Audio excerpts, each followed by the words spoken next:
Karthik Deepa serial நாளைக்கு ஒரு அட்டகாசமான எபிசோட வீடியோ பிடிச்சிருந்துச்சுன்னா லைக் பண்ணிட்டு பாருங்கள் ஃப்ரெண்ட்ஸ். ஐஸ்வர்யாவுக்கும் ஆனந்துக்கும் செம்ம பல்பு கொடுத்தாங்கன்னே சொல்லலாம். மூஞ்சியில் கரிய பூசின மாதிரி ஆச்சு. அபிராமி மாஸ் பண்ணிட்டாங்க. மிஸ் பண்ணாமல் ஃபுல் வீடியோங்கிறங்க.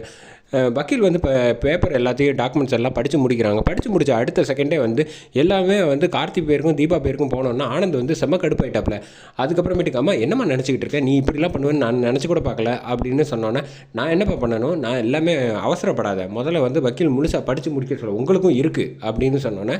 அடுத்தது வந்து ஆனந்துக்கும் சரி, அடுத்தது அருணுக்கும் சரி, ரெண்டு பேருக்கும் வந்து எவ்வளோ வேணாலும் சொத்தை வந்து ஆஸ்தியை வந்து அனுபவிச்சுக்க உரிமை இருக்குது, மற்றபடி வந்து விற்கிறதுக்கோ எதுக்கோ உரிமை கிடையாது அப்படின்னு அதிரடியாக அபிராமி முடிச்சுட்டாங்க. என்னம்மா இதுக்கு பேசாமல் நீ மொத்தத்தையுமே அவன்கிட்டயே கொடுத்துருக்கலாமே அப்படின்னோடனே, ஆமாம் அவன்கிட்ட தான் கொடுக்கணும், அதை விட்டுட்டு உன்கிட்டக்கே கொடுப்பேன்,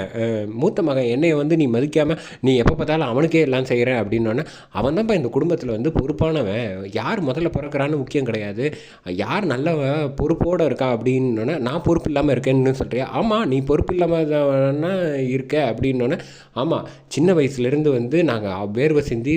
இந்த கம்பெனிலேருந்து எல்லாத்துக்கும் கஷ்டப்பட்டு உழைச்சா, நீ என்னடானா நீ ஜஸ்ட் லைக் தட் மொத்தமாக சேர்த்து வந்து அவனுக்கு தூக்கி கொடுக்குற, எங்கள் ரெண்டு பேரும் வந்து நானும் உங்கள் வயிற்றில் தானே பிறந்தேன் அப்படின்னா, ஆமாண்டா நீயும் என் வயிற்றில் தான் பிறந்த, பட் என்ன பண்ணுறது, உனக்கு வந்து நல்ல புத்தியை கொடுக்கணுங்கிறதுக்காக தான் ஆசைப்பட்டு வந்து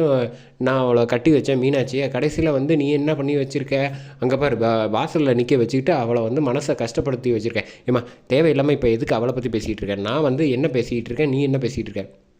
முடிவாக நான் தான் சொல்கிறேன்ல, உனக்கெல்லாம் சொத்தெல்லாம் வந்து கொடுக்க முடியாது, கார்த்திக்கு மட்டும்தான் சொத்து கொடுக்க முடியும் அப்படின்னோடனே, கார்த்தி வந்து அம்மா விடுமா எனக்கு எந்த சொத்தும் வேண்டாம் அப்படின்னோடனே, நீ சும்மா இரு கார்த்தி, உன்னால் மட்டும்தான் வந்து இவங்க எல்லாரையும் வந்து குடும்பத்தை வந்து பிரிக்காத லெவலுக்கு கட்டுக்கோப்பாக நடத்த முடியும்னு நான் உறுதியாக நம்புகிறேன். அப்படி வந்து நீ சொத்தை கொடுக்கலன்னு வச்சுக்கோயேன், நான் வந்து எப்படி சொத்தை பிரிக்கணுமோ வந்து நான் கேஸை போட்டு பிரிச்சுப்பேன் அப்படின்னோடனே, ஆமாப்பா உன்னால் என்ன பண்ண முடியும், நீ என்னமோ சம்பாரித்த மாதிரி பேசுகிற அப்படின்னோடனே, இது எல்லா மொத்தமும் வந்து என்னுடைய தாத்தா சொத்தோ பாட்டி சொத்தோ கிடையாது, என்னோட வந்து நான் கஷ்டப்பட்டு உழைச்சது என்னோட உரிமை, நான் யாருக்கு கொடுக்கணுங்கிற நினைக்கிறதெல்லாம் வந்து என் மகனுக்கு நான் கொடுக்குறேன், உனக்கு என்ன உரிமை இருக்குது, உனக்கு எல்லா உரிமையும் இருக்குது, அதனால தான் வந்து சொத்தில் வந்து அனுபவிச்சுக்கலான்னு எழுதி கொடுத்துருக்கேன் அப்படின்னோடனே, என்னம்மா பேசுகிறேன், என் மேலே எழுதி கொடுத்தா என்ன பண்ணிட போகிறேன் அப்படின்னோடனே, ஓ இதுக்கு மேலே நீ என்ன பண்ண போகிற, இதோ ரியா இருக்கா, அவளை வந்து மருமகன்னு அழைச்சிட்டு வந்திருக்க, அவள் மொத்தத்தையும் உன்கிட்டேருந்து எழுதி வாங்கிட்டு உன்னை நடுத்தருவில் நிப்பாட்ட போகிறா அப்படின்னோன்னா, அவளை பற்றி அப்படிலாம் தப்பாக பேசாதம்மா, அவள் ரொம்ப நல்ல பொண்ணு, ஆமாம் ரொம்ப ரொம்ப நல்ல பொண்ணு தான், ஏற்கனவே வந்து அவள் புருஷனை வந்து விட்டுட்டு தானே உன் கூட வந்திருக்கா, அப்போ நாளைக்கு இன்னொருத்தன் கூட வந்து போயிட்டு உன்னை வந்து நடுத்தரில் நிப்பாட்ட மாட்டான்னு என்ன நிச்சயம் அப்படின்னா, தேவையில்லாமல் பேசுகிற வேலை வச்சுக்காதன்னா ஐஸ்வர்யா வந்து களத்தில் இறங்குறாங்க, இது வரைக்கும் பொறுத்தது போகிறோம், இதான் நல்ல ஆப்பர்ச்சுனிட்டி, அப்போ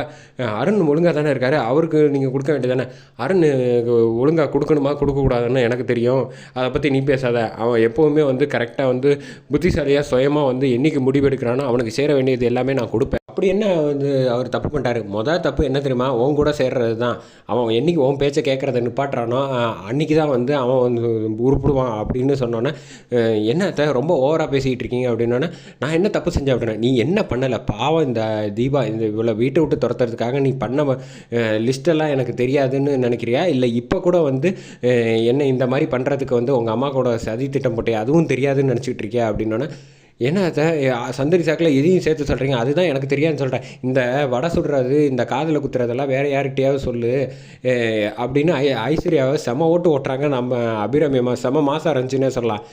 உன்னை நான் இந்த வீட்டில் வச்சுருக்கேன்னா அதுக்கு ஒரு காரணம் இருக்குன்னா, நீ குடும்பத்தோடு வந்து குழந்தையோட சந்தோஷமாக இருக்கணுங்கிற ஒரே காரணத்துக்காக தான், அதை விட்டுட்டு நீ வந்து என்றைக்கு உன் பேச்சை கேட்காம அருண் வந்து சுயமாக முடிவு பண்ணுறானோ அவனுக்கு நான் கொடுத்துருவேன், அவனை வந்து நான் ஒன்றும் ஏமாற்ற போகிறது கிடையாது அப்படின்னோடனே ஆனந்த் வந்து கடுப்பாயிட்டான். ஏமா சும்மா நிறுத்துமா,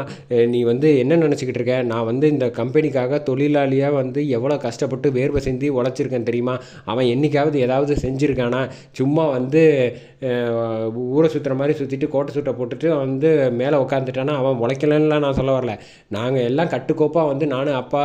அருண் எல்லாம் வேர்வை சிந்தி உழைச்சதை வந்து அவன் வந்து மேற்கொண்டு பெருசாக்கணும் அப்படின்னோடனே, இங்கே பாரு சும்மா நிறுத்து, அப்போ அவன் உழைக்கலன்னு நீ சொல்ல வரியா அப்படின்னோடனே, காசு வச்சுருந்தா போருமா, பிஸ்னஸில் வந்து எத்தனையோ பேர் வந்து ஜெயிக்க வேண்டியதானே, முடியல, அவன் வந்து அவன் தான் சாம்ராஜ்யம் மொத்த சாம்ராஜ்யத்தையும் உருவாக்கினவன், அவனுக்கு என்ன பண்ணணும்னு அறிவு இல்லாமையா நான் பண்ணியிருக்கேன், சும்மா பேசாத சும்மா நிறுத்து அப்படின்றாங்க.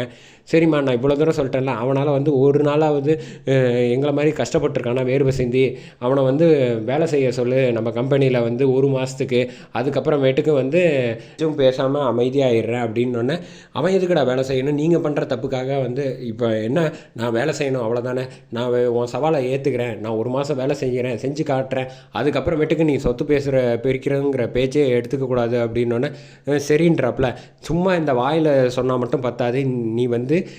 என் சாதாரண வந்து கார்த்தியாக இருக்கணும் தவிர இதுலேருந்து நீ காசு ரூபா கூட எடுத்துக்கக்கூடாது, நீ எப்போதும் தொழிலாளியாக தான் இருந்து வேலையை முடிக்கணும் 30 நாள்னா. சரி அப்படின்றாங்க. ஏன்னா நான் வீட்டில் இருக்கலாமா இருக்கக்கூடாதா அப்படின்னோடனே, இந்த குடும்பமே இருக்கணுங்கிறதுக்காக தான் நான் வந்து அவனுக்கு சொன்னால் நீ வந்து சவாலை வந்து போட்டு அவனை வந்து வெளியே அனுப்பலான்னு பார்க்குறியா, அதெல்லாம் நடக்காது கனவுலி அப்படின்னோடனே சரின்னு கார்த்திக் சரின்னு போயிடுறாங்க. இந்த பக்கம் வந்து ஆனந்த் ரொம்ப சந்தோஷமாக இருக்காங்க. அந்த சமயத்தில் வந்து ரியா கிட்ட பேசிகிட்டு இருக்கப்போ கரெக்டாக சொல்கிறாங்க, நம்ம தான் ஜெயிச்சிட்டோம்ல அப்படின்னா. கார்த்திக் ஒரு வேளை ஜெயிச்சிட்டானா அம்மாவெல்லாம் காப்பாற்றிட்டு வந்தால் மட்டும் போகாது, அவனால் அரை மணி நேரம் கூட ஏசி இல்லாமல் நிற்க முடியாது, வேலை செய்ய முடியாது. நானும் அருணும் அப்படி கிடையாது, வாழ்நாள் பூரா வெயிலில் நிற்க சொன்னால் கூட உழைச்சிக்கிட்டு இருப்போம். அவன் வந்து சொகுசாக இருந்தவன், அதனால் நீ கவலைப்படாத, அம்மாவை காப்பாற்றுறது வேறு உழைக்கிறது வேறு அப்படிங்கிறாங்க.